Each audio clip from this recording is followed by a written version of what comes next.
کیا عورتیں تنہا جماعت کر سکتی ہے؟ اس کا کیا حکم ہے؟ چنانچہ فرض نمازوں میں عورتوں کا امام بن کر کے عورتوں کی امامت کرنا، اس کو فقہاء نے مکروہ تحریمی لکھا ہے۔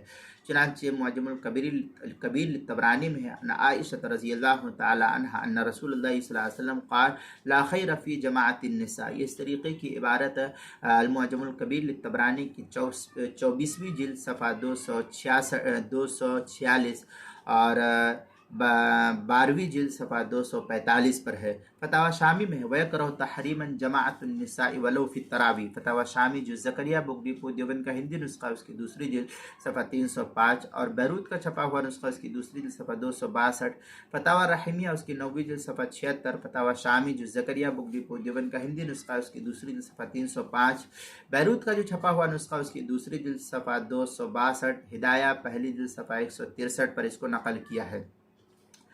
آگے ہے کہ البتہ اگر کوئی حافظہ عورت اپنا قرآن یاد کرنے کی غرض سے، اس مقصد سے تراویح میں قرآن کریم کو سنائے تو اس کی قدر گنجائش ہے، اس لیے کہ ام المؤمنین حضرت عائشہ صدیقہ رضی اللہ تعالیٰ عنہ اور حضرت ام سلمہ رضی اللہ تعالیٰ عنہ سے اس کا ثبوت ملتا ہے، جس کی تفصیل کتاب الاعصاد جو امام محمد رحمۃ اللہ علیہ کی کتاب ہے اس کی پہلی جلد صفحہ 203 اور 206 پر نقل کیا۔ مصنف ابن ابی شیبہ پہلی جلد صفحہ 403، کتاب المسائل اس کی پہلی جلد صفحہ 415 پر بھی اس کو نقل کیا گیا ہے۔